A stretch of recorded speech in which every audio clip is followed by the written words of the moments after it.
Salut à tous, nouvelle vidéo Outlook comme chaque semaine, j'espère que vous allez bien et que vous avez passé une très bonne semaine de trading.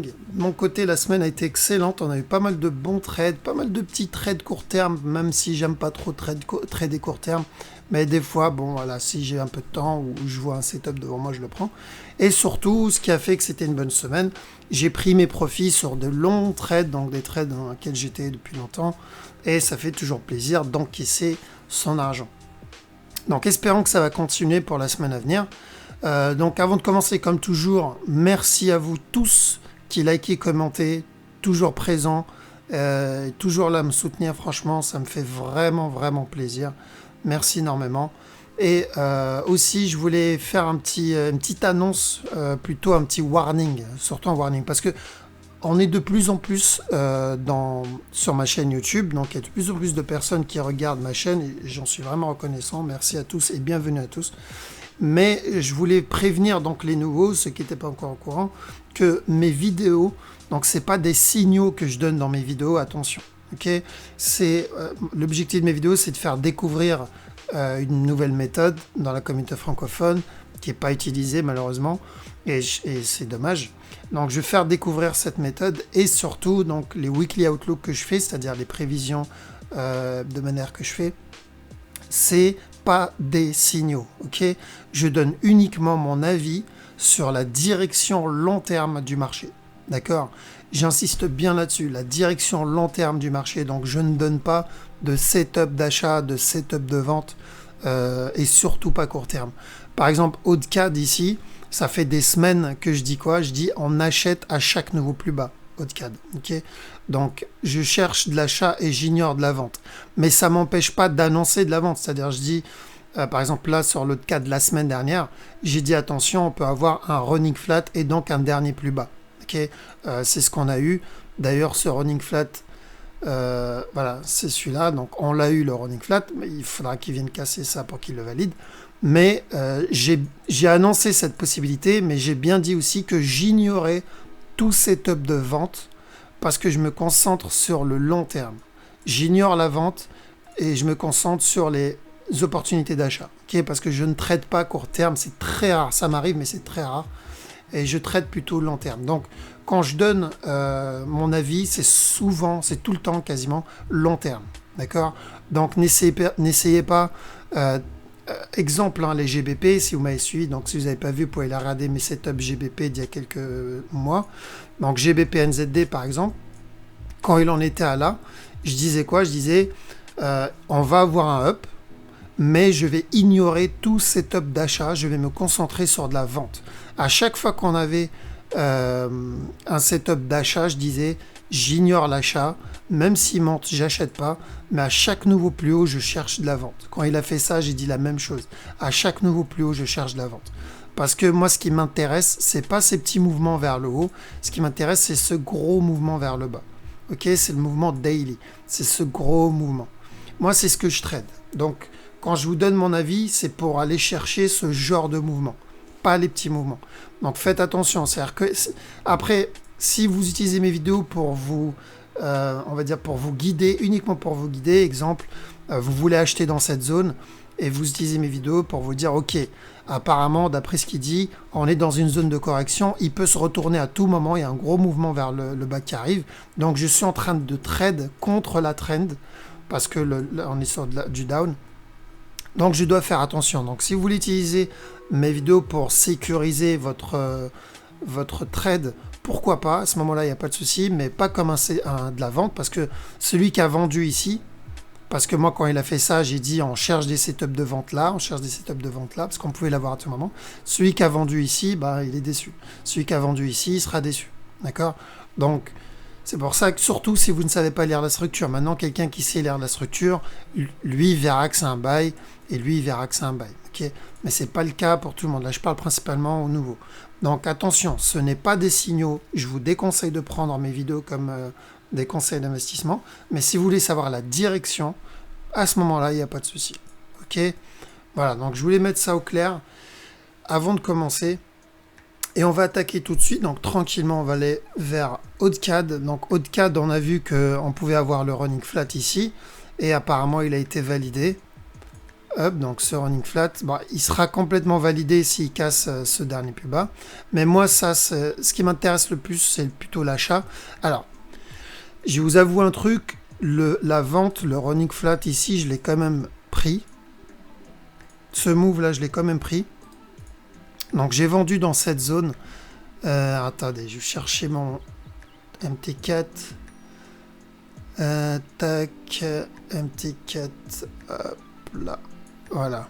Donc ça c'est mon MT4 et ça c'est le haut de CAD. Et je l'ai vendu en fait dans cette zone là. J'ai eu un petit setup de vente. Et vu que j'avais annoncé de toute façon dans ma vidéo qu'on pouvait avoir un running flat, bon, ça serait un peu con de ne pas profiter de ses propres annonces. Donc bon, mon take profit est pas loin, du coup je pense qu'il va à l'ouverture ou peut-être milieu de la semaine, il devrait toucher mon take profit. Mais voilà, c'est un petit trade, ça m'intéresse pas trop, on va dire je l'ai pris parce que je passais par là et je me suis dit bon, pourquoi pas. Mais en réalité, c'est pas ce qui m'intéresse le plus.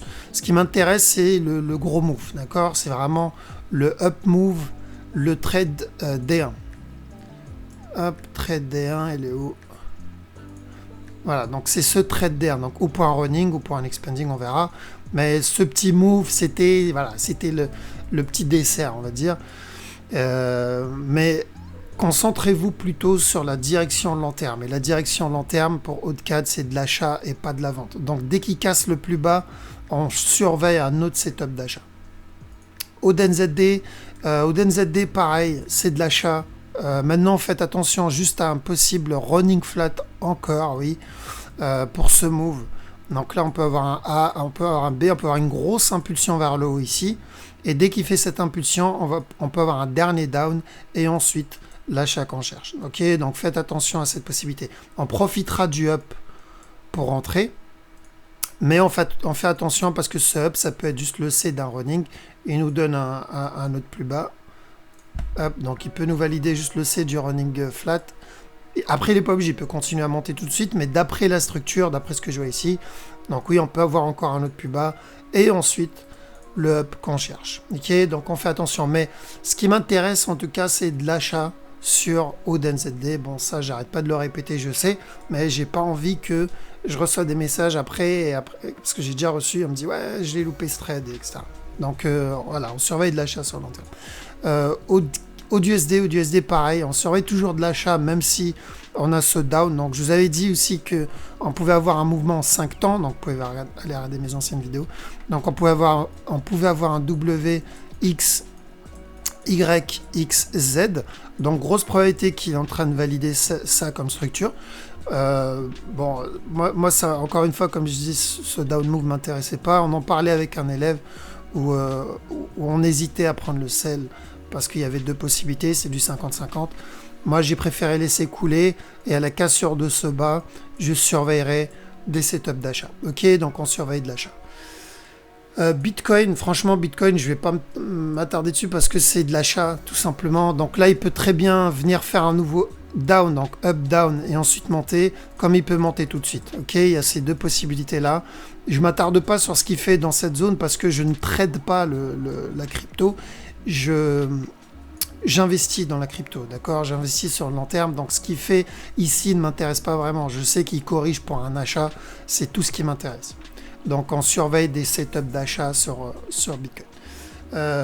4CHF, alors 4CHF, on va voir un petit time frame ce qu'il fait. Donc j'attends toujours un possible dernier up, bien sûr.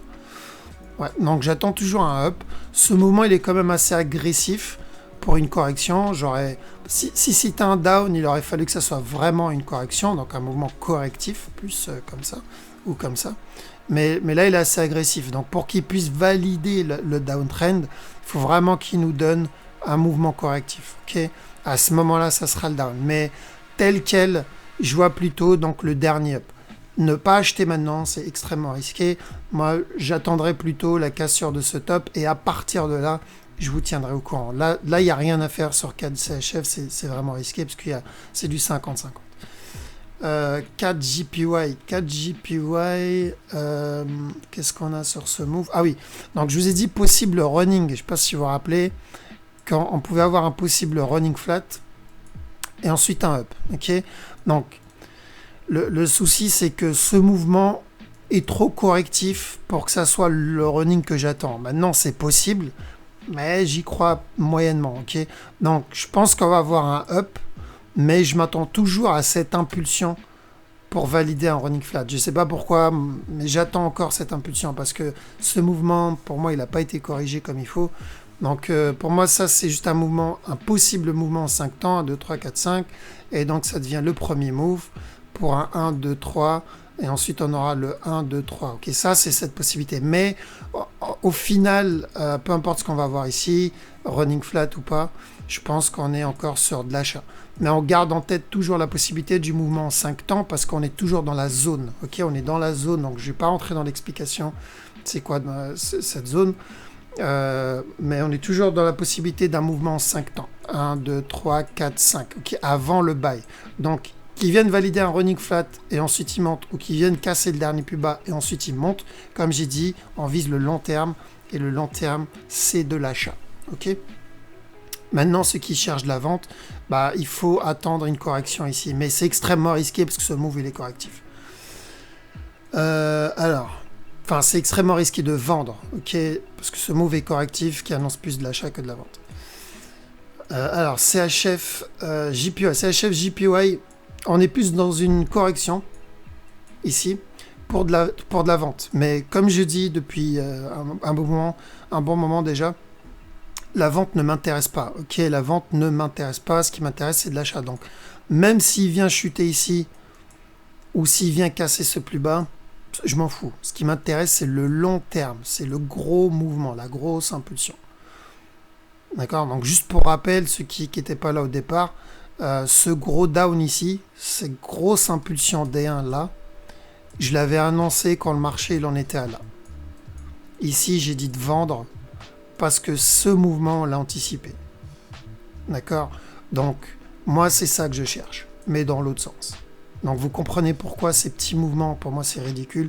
Ça ne m'intéresse pas. Après, si je passe par là sur un malentendu, je peux le prendre, comme l'autre CAD, et il y en a d'autres, mais c'est rare. Okay, c'est vraiment rare. J'ai plein de choses à faire, et du coup, je préfère passer sur du swing. Dow Jones, pour ceux qui aiment trade ça, donc moi, c'est pas ma cam, comme on dit, mais ceux qui aiment ça, possible up qui arrive, donc surveillez un buy setup moyen terme, mais comme je dis c'est moyen terme, long terme, à chaque nouveau plus haut prenez vos profits parce qu'à chaque nouveau plus haut vous risquez de sortir en négatif, d'accord? Chaque nouveau plus haut peut se retourner et on peut avoir une grosse impulsion vers le bas. Donc là si c'est de l'achat court terme. Maintenant très court terme, est-ce qu'il a cassé ce bas ou pas? Il a cassé ce bas. Il a cassé ce bas, donc il peut monter tout de suite. Alors, plusieurs possibilités. C'est où ça, c'est le ABC et on va voir le up tout de suite. Ou ça peut se transformer en quelque chose de beaucoup plus complexe avant de monter. Okay, ou sinon, on va avoir encore un dernier down et ensuite le up. Mais en gros, pour vraiment résumer, dès que cette correction est terminée, donc bien attendre que ça soit une correction pour de l'achat, on peut avoir encore un autre up, mais il faut prendre ses profits à chaque nouveau plus haut, d'accord? Parce qu'à tout moment, il peut se retourner.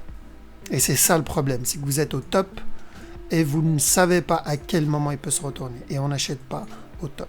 Donc là, c'est un petit setup d'achat, mais on ne sait pas jusqu'où il peut aller. Qu'est-ce qu'on a? Euro-AUD. Euro-AUD, de la vente, tout simplement. Voilà. Même s'il y a ce move, pour le moment, j'attendrai un setup de vente. Parce que là, on peut avoir un simple running, même si je ne suis pas fan de ce running, on est d'accord, mes élèves, ceux qui regardent ces vidéos, attention, c'est pas un bon running, pour moi, c'est même pas un running, mais j'attends de la vente sur ce move. Pour moi, ça, c'est juste un mouvement qui fait partie de la correction. À quel moment je changerai mon avis? C'est s'il nous donne un flag, ok? Parce qu'il peut nous donner la même chose que là. Regardez, si on voit ce move, ici, il nous a donné une grosse impulsion vers le haut. Il nous a donné quasiment la même structure. Hein, j'ai envie de dire, bon, je vais faire ce que je kiffe faire. Hop. Ah, attendez. Tac, tac, tac. Et tac. Voilà, donc si je compare, par exemple, avec ça, il nous a donné presque la même chose. Ok. On va rapetisser un peu. Voilà, il nous a donné quasiment la même chose. Il a commencé correctif, il a fait une impulsion vers le haut. Donc ça peut être la même pattern qui se répète, donc un mouvement correctif et ensuite un gros mouvement vers le haut. Donc c'est pour ça qu'une impulsion comme ça ne veut rien dire. Il faut qu'elle soit suivie par une correction. Si elle n'est pas suivie par une correction, donc si elle n'est pas suivie, le marché vous prévient dans 90% des cas de ce qu'il compte faire. Ok, souvent il vous prévient. C'est très rare qu'il vous envoie pas d'SMS. Donc là, par exemple, il nous a prévenu qu'il n'allait pas continuer à monter. En H1, il a fait une grosse impulsion vers le haut. Direct, il a fait une impulsion vers le bas. Il a corrigé pour de la vente. Au lieu de faire une correction pour de l'achat. Donc là, idem. Tant que j'ai pas de setup vraiment d'achat, j'achète pas. Maintenant, fais attention au possible running flat ici. Donc là, il peut chuter, faire une grosse impulsion vers le bas. C'est pour ça que ne vous faites pas avoir par une impulsion baissière. Parce que ça peut être juste un running pour encore un nouveau plus haut, d'accord? Et ensuite, peut-être chuter. Donc, c'est pour ça, attendre bien un setup de vente. Donc, une impulsion vers le bas, correction.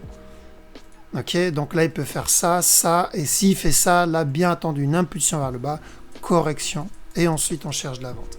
Et si vous voyez, il fait une grosse correction pour de l'achat, ok, à ce moment-là, on peut chercher de l'achat. De toute façon, s'il fait ça, ça sera du coup une correction H4. Et je pense qu'il va rester en correction toute la semaine. Donc on aura le temps de faire la vidéo de la semaine prochaine et il n'aura pas encore décollé. Okay, sauf si, bien sûr, il explose directement. Mais ça, il y a peu de chance. Donc Eurocad, pardon.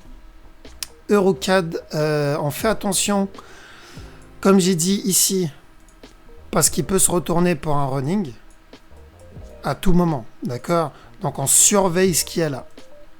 Moi, personnellement, je reste à l'écart de ce move. Ici, ça semble correctif pour de la vente. Ok. Donc, on peut avoir encore un dernier plus bas. Mais à chaque nouveau plus bas, vous prenez vos profits.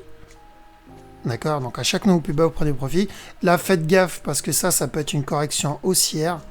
Donc, on a une impulsion vers le haut, impulsion vers le bas, ABC, qu'on peut avoir un bail à partir de là, d'accord? Maintenant, c'est quoi ce bail? Est-ce que c'est le bail qu'on attend, que je vous ai dit pour par exemple, le running? Ou est-ce que c'est le bail qui fait partie de ce petit running? B, et donc on va avoir un C ici. Ça, je sais pas. Ça, je peux pas savoir parce que dans les deux cas, si c'est un running ici, on va avoir un dernier down, enfin un dernier down, je sais pas, mais possible dernier down, donc à chaque nouveau plus bas, on prend les profits, donc ça n'empêche pas de vendre, c'est ça l'avantage, mais on surveille à tout moment, il peut nous donner le running D1, ok, le running D1 va quand même prendre un peu le dessus. Qu'est-ce qu'on a? EuroCHF, est-ce qu'il a fait ce qu'on attend de lui? Parce que je vous ai dit il y a quelques mois que dès qu'il casse ce plus bas, à chaque nouveau plus bas, on cherche de l'achat. Mais ça ne nous a pas empêché d'annoncer cette vente. Ce sell ici, on l'a annoncé. Vous allez voir la vidéo d'il y a 2-3 semaines, je ne me rappelle plus c'était quand. Donc on a annoncé ce sell, mais je vous ai dit, dès qu'il casse ce plus bas, vous cherchez à prendre vos profits, parce qu'il peut exploser dans l'autre sens à tout moment, parce que long terme, on cherche de l'achat, d'accord? C'est de l'achat D1. Donc on est peut-être dedans, donc on surveille. S'il continue à corriger ici, là, s'il continue à corriger, vous pouvez chercher des setups pour acheter. Ok, ça peut être une bonne opportunité pour de l'achat sur EuroCHF. Donc, on surveille bien. EuroGBP, je vous ai dit attendre un running, si je me rappelle bien. Donc, ouais, c'est ça. Je vous ai dit de faire attention au running. Donc, il en était dans cette zone. J'ai dit on va avoir une impulsion vers le bas, possible pour un running flat, et ensuite un nouveau plus haut. Je sais pas si je peux la retrouver. C'était où? EuroGBP, il était là. Donc EuroGBP, il est là. Je sais pas si je l'ai fait l'analyse la semaine dernière. Je crois que alors je m'épose comme ça, je vous fais pas perdre votre temps et je reviens dès que je retrouve la charte. À tout de suite. Ok, voilà, bon, j'ai galéré pour la trouver. C'était le 13 juillet. Donc je vous ai dit, j'attendais un possible running flat et ensuite un up. Donc il a mis un peu plus de temps pour nous donner le running flat, mais on a fini par l'avoir. Donc le running flat, il est là. Du coup, ceux qui ont réussi à avoir le up, il y a eu un petit setup en petit time frame ici. Donc un autre running du coup. Break-even à poser, take profit au top ici. Et c'est tout. Après, ça deviendra un trade gratuit. Maintenant, une fois que ce top est cassé, là, on va voir si on va avoir un retournement ou pas. Ok, on verra qu'à ce moment-là, malheureusement, on ne peut pas le savoir à l'avance. Donc, bon petit trade, structure plutôt propre sur celle-là. Alors, EuroJPY, donc il me semble que je suis déjà dedans. Alors, je suis pas sûr. EuroJPY, est-ce que je suis dedans? Ouais, je suis déjà dedans en fait. Alors, c'est où la paire? EuroJPY. Parce que j'ai tellement paire d'ouvertes sur... voilà, là, là. Tac. Tac. Voilà, donc ça c'est mon EuroJPY sur mon MT4. Donc je l'ai pris le move. Pourquoi? Parce que comme je vous ai dit la dernière fois, comme je vous dis depuis un petit moment, on attend long terme des setups d'achat. Ok, moi ce qui m'intéresse c'est l'achat et pas la vente. Donc je vais me concentrer sur de l'achat et je trade long terme. Donc du coup je suis dedans. Mon break-even est posé, donc de toute façon j'ai rien à craindre. C'est un trade gratuit. Donc où il vient me sortir et je trouverai une autre opportunité d'entrée. Personnellement là telle quelle, je ne vois pas de structure qui pourrait me faire sortir. Sincèrement, ouais, je vois pas de raison pour le moment qui pourrait me faire sortir. Bon, ça peut changer. Le seul moyen pour que ça puisse me faire sortir, c'est que ça se transforme en correction. C'est la seule probabilité qui reste pour que je sors du trade. Donc, si je sors du trade, c'est pas grave. À ce moment-là, j'aviserai, je chercherai à acheter au nouveau plus bas, donc c'est pas un souci. Maintenant, s'il continue à me donner ce drapeau ici, j'ajouterai un ordre d'entrée, d'accord? Comme ça, j'aurai 2 ordres d'entrée et bien manger. Parce que ce qui m'intéresse, comme je vous dis depuis déjà des semaines, c'est l'achat sur l'EuroJPY. Ok, donc c'est un trade à ne pas louper parce que ça peut être une bonne opportunité l'EuroJPY pour du DER. Alors, EuroNZD, j'ai pris mes profits, donc je n'ai plus aucun trade de lancer sur cette structure. Pourquoi? Parce que j'ai vu cette impulsion, j'ai vu cette correction, donc j'ai vu qu'il commençait à entamer un mouvement haussier. Je me suis dit, voilà, prends tes profits et tu chercheras à re-rentrer un peu plus haut. Donc j'ai encaissé tout ce que j'avais d'ouvert ici et je vais chercher une autre opportunité pour de la vente parce que on est toujours dans de la vente sur EuroNZD, la structure n'a pas changé, d'accord?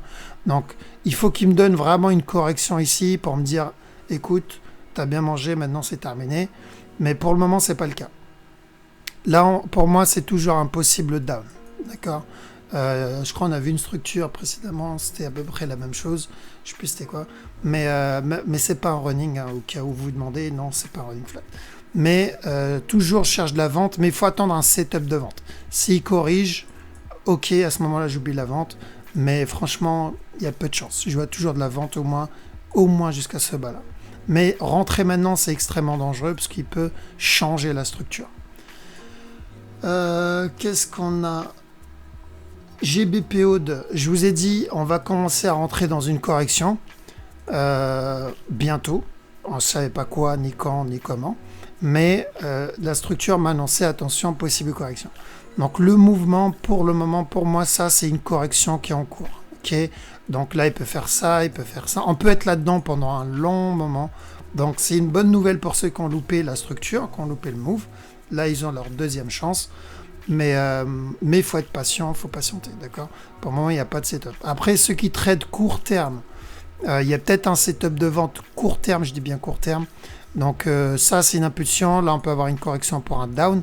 Mais on fait attention, ce down, ça peut être une correction pour la suite du up. Okay, donc c'est pour ça que je dis vraiment court terme. Moi, ça ne m'intéresse pas. Mais long terme, toujours de la vente, mais il faut attendre un setup.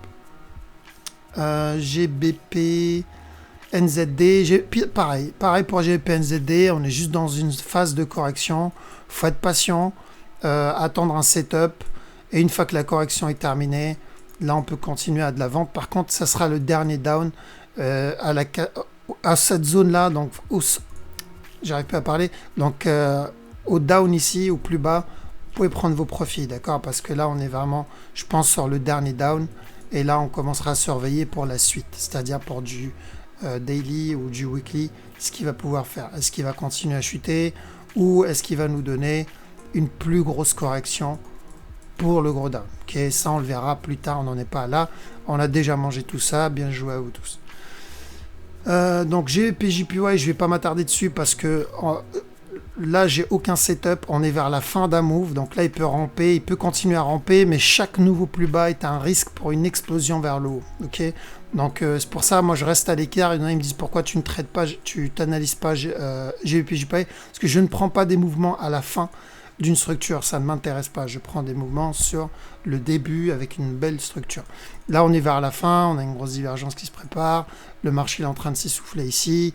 Donc, à tout moment, on peut avoir ou un gros move vers le haut ou une grosse correction. Donc, j'attends ça, en fait. C'est ça qui va me décider de suivre ou pas GBP, JPY. C'est s'il va me donner une grosse impulsion, à ce moment-là, je chercherai de l'achat. Et s'il me donne une grosse correction, c'est là que je vais chercher à vendre. Ok.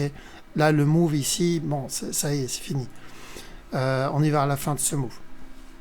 GBP-NZD, on vient de le voir. GBP-USD, on fait gaffe, on a cassé. Donc, le take profit a été pulvérisé, parce que si vous vous rappelez bien, on a annoncé ce down. TP, il est là. Maintenant, divergence entre ces deux TP. On reste à l'écart et on attend de voir ce qui se passe. Parce que long terme, on peut avoir une continuation vers le bas, encore. Il peut même venir casser ce bas-là. Ok ? Si tout ça, c'est la correction, il va venir casser ce bas-là. Mais il me faut une validation. Si j'ai pas de validation, tout ça, ça peut être juste un début de correction pour un gros regular flat. Ok, c'est pour ça que je vous dis, il faut faire attention. Mais on l'aura, quoi qu'il arrive. Il faut juste être patient.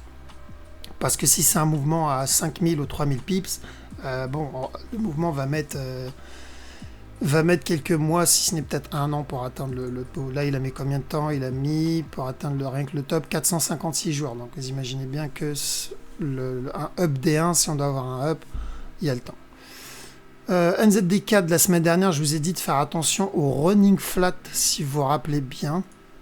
NZD4, c'était vers la fin, je crois, de la vidéo. Je vous ai donné un petit tip de la dernière minute. Je sais plus où c'est. Pareil, je vais mettre pause et je reviens dès que je trouve la paire. Et voilà, trouver. Donc bon, ça vous prouve que je fais pas beaucoup de montage vidéo, j'en fais pas du tout. Mes vidéos, c'est brut de pomme. J'enregistre, si je me trompe, tant pis.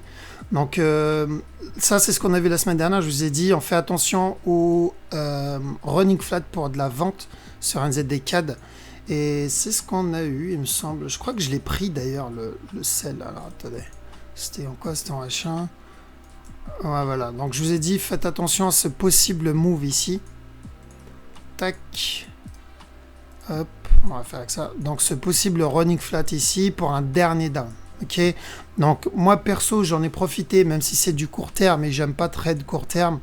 Donc NZD CAD, t'es où? T'es là. Hop. C'était sur du H1. On va dézoomer. Ou H4. H4. Voilà, donc ça c'était sur mon trade NZD CAD. Donc je l'ai pris, même si c'est court terme, j'aime pas trop, mais là franchement c'était assez beau, il y avait un bon setup ici, il y avait un bon point d'entrée, donc c'est pour ça que j'ai préféré le prendre. Mais c'est court terme, dès que mon take profit est touché, je pense que grosse chance qu'on ait le up qu'on attend, d'accord? Parce que ce qui nous intéresse c'est le long terme. Et comme je vous ai dit, long terme, on peut avoir un up. C'est pas obligatoire parce qu'on garde en tête la possibilité de ce running flat, mais c'est pour ça qu'il faut surveiller. Donc, c'est l'avantage du wave theory, même si je vous annonce une direction long terme, mais quand on connaît une structure, on peut trade à l'intérieur en fait. Hein. Ça m'empêche pas de vendre, alors que je sais que le long terme, j'attends de l'achat. Ok. Donc, comme je viens de vous montrer sur la 3 paires déjà, sur les odds, sur JPY et sur NZD, j'attends sur les 3 de l'achat, mais ça ne m'a pas empêché de prendre la vente. Parce qu'il y en a, ils me disent, ouais, mais est-ce que tu prends tes setups? Oui, je les prends. Là, je vous montre que je les prends, les setups. Mais le problème, c'est que ça ne m'intéresse pas de prendre des petits trades comme ça. Celui-là, ça fait combien de pips il a fait? Je l'ai pris où? Je l'ai pris quasiment au top, donc j'ai pris dans cette zone. Voilà, 100 pips, c'est vraiment pas exceptionnel comparé à ce qu'on prend d'habitude, en fait, 1000, 2000 pips. Donc c'est pour ça que, et en plus c'est plus de management et donc plus de taf. C'est pour cette raison que j'aime pas prendre les court termes. Mais des fois je me fais plaisir. NZD-USD, NZD-USD, c'est quoi déjà? Pareil, toujours un buy. Donc là, même si on a un dernier plus bas, ça m'intéresse pas. On peut avoir un dernier plus bas ici et ensuite un buy. Ça peut être un mouvement en 5 temps pour un WXYXZ et ensuite le buy. D'accord? Donc on surveille des setups d'achat sur NZD-USD. Et on arrive vers la fin. USD-CAD. On est toujours dans la correction sur l'USD-CAD. J'ignore ce mouvement haussier et je vais chercher des setups de vente, ok? Au moins pour un dernier down, d'accord? Au moins pour un dernier down. Donc USD-CAD, c'est de la vente, d'accord? USD-CHF, de l'achat. Bon, bah j'ai pas touché la flèche de la semaine dernière. Elle est là, donc on est toujours sur de l'achat. Par contre, peut-être pas jusqu'en haut parce que là le mouvement devient quand même assez correctif et j'aime pas ça. Donc c'est possible qu'on ait un mouvement correctif pour de la vente. D'accord? Là, la structure, elle est en train de changer un peu. Donc, c'est bien de prendre ses profits au top et de surveiller ensuite. D'accord? Donc oui, il peut toujours valider le running flat qu'on a vu. De toute façon, on est dans l'achat. Donc l'achat, je l'avais annoncé la semaine dernière. Mais on fait attention. On met le break-even ou on prend take profit parce que ce move peut devenir correctif. En tout cas, bien joué à ceux qui ont eu ce up, il était plutôt propre. USD JPY, idem. Pareil, donc on a annoncé cet achat, mais maintenant, le problème, c'est que ça devient correctif pour peut-être un autre plus bas. D'accord? Donc, si comme moi, vous êtes dans le trade, d'ailleurs, il me semble, je suis dans ce trade. Je vous ai dit, hein, cette semaine, j'ai pris pas mal de trades court terme. Parce que j'attends le setup en fait. Là j'ai pris l'achat sur l'USD JPY parce que j'attends le gros buy long terme en fait. C'est ça qui m'intéresse. Alors si j'arrive à le trouver parce que c'est le bordel. USD JPY. Alors je reviens. Ok, le voilà. Donc USD JPY, je l'ai pris ce trade. Hop. Donc j'ai pris ce move, mais comment dire, le take profit, là où j'ai mis le take profit, je pense que je vais le baisser parce que la structure elle est en train de changer. Donc je suis rentré sur le buy parce que j'espérais le buy long terme que j'attends. Mais le problème c'est que la structure est en train de changer doucement à cause de la correction qui est quand même assez profonde. Donc je pense que je vais prendre mon take profit au top parce qu'il y a de grosses chances qu'il vienne toucher le top. Et je vais surveiller s'il corrige. À ce moment-là, je continuerai vers le haut. S'il corrige pas, ça veut dire qu'il est en train de nous préparer un possible dernier down pour, je ne sais pas, un mouvement en 5 temps, quoique je crois que c'est ça le top, donc non, un mouvement en 3 temps. Donc on verra, il faut vraiment surveiller, ça peut se transformer plutôt en sell. Okay, donc ceux qui sont dans le buy comme moi, mettez vos break-even et vous prenez ou une partie de vos profits, ou vos profits au top, comme vous voulez. Après ça, c'est à vous de gérer votre trade. USD-ZAR, j'espère que... Donc on a annoncé un buy déjà. Il y a quelqu'un qui m'avait demandé de l'analyser pour lui. Donc je l'ai fait et je lui ai dit qu'on cherchait des setups d'achat ou pour un running ou pour un expanding. J'ai donné aussi une autre possibilité. Mais dans les deux cas, on voyait de l'achat. C'était ou de l'achat pour une correction et ensuite un dernier down avant le up, ou de l'achat pour un gros running ou expanding et donc un buy directement. Donc j'espère qu'il a réussi à rentrer dedans. Franchement, je vois pas comment parce que le mouvement, il a été vraiment agressif. Je crois qu'il y a eu 15 setups d'achat, il était là. Voilà, c'est le seul setup d'achat sur ce move. Et il y avait toujours le risque en plus du running. Donc c'était quand même assez risqué. Mais là, il faut patienter. Celui qui est pas dedans, il faut attendre un signal, d'accord? Parce qu'il y a toujours la possibilité d'un expanding flat et nous faire encore un dernier plus bas. Donc, bien attendre une correction avant de rentrer à l'achat. Pétrole, ça va être pareil, c'est un trade dans lequel je suis dedans. Bon, je vais pas m'amuser à vous montrer tous les trades parce que je dois mettre pause. Je fais pas de montage, il faut que j'apprenne à faire des montages vidéo. Je pense que ça va m'aider. Donc là, attendez une correction et de la vente, hein, aussi simple que ça. Donc vous attendez une correction pour de la vente. Maintenant, on fait attention parce qu'il peut faire un dernier plus haut. Alors, mon TradingView a bugué. Hop. Désolé, le TradingView a bugué et encore j'ai mis pause parce qu'il a bugué au moins pendant 5 minutes. Donc je disais, faites attention à cette possibilité. Là, il peut faire encore un nouveau plus haut avant de chuter. Ok, mais dans tous les cas, on surveille de la vente sur le pétrole. Qu'est-ce qu'on a? Ça c'est quoi? Le gold. Le gold, on fait attention au possible running flat. Ok, donc là en gros il peut faire encore un nouveau plus haut, grosse impulsion vers le bas et ensuite nous donner un autre plus haut ici avant de chuter. Donc moi personnellement, si je devais trade cette paire, j'ignorais l'achat et je me concentre sur de la vente. D'accord, donc on fait gaffe à un possible running flat, c'est-à-dire up, impulsion vers le bas, ne vous faites pas avoir par cette impulsion vers le bas, encore un autre plus haut, et ensuite le down qu'on attend. Mais le down qu'on attend, on ne sait pas quel moment on va l'avoir. Donc de toute façon, on aura le temps que le running flat ici se développe. Ripple, pareil, donc j'attends un dernier up ici, c'est ce que j'espère sur ce move. J'attends un up pour valider un regular flat. C'est ce que j'espère, hein, je ne dis pas ce qu'il va faire. Un dernier down et ici je vais acheter en masse. Ok, donc concentrez-vous sur de l'achat. Là, l'analyse que je fais sur du court terme, je ne trade pas ça. C'est juste pour savoir à quel moment à peu près je pourrais commencer à acheter. Donc j'attends un dernier plus bas et ensuite un plus haut. Donc j'achète ici de toute façon parce que j'ai investi. Je trade long terme parce que là on peut facilement doubler son investissement. USD-MXN, c'est simple, c'est de la vente parce que, comme j'ai dit la semaine dernière, on est sur une correction qui annonce de la vente. D'accord, donc on cherche des setups court terme pour de la vente. Bon, je crois que mon TradingView a encore bugué. Bon, c'était la dernière paire de toute façon. Donc je vais vous laisser ici parce que, comme je vous ai dit, je suis pas bon en montage. Il faut que je m'entraîne un peu sur ça. Comme ça, il n'y aura pas ce genre de petites coupures. Donc je vous laisse ici. N'hésitez pas à liker la vidéo, à commenter si vous avez des questions. Et pareil pour les inscriptions, pour la formation, n'hésitez pas à m'envoyer un message. Et sur ce, moi je vous souhaite un excellent week-end. Et je vous dis à la prochaine. Ciao. Et il a toujours pas fini de bugger le TradingView. Allez, à plus tard. Ciao.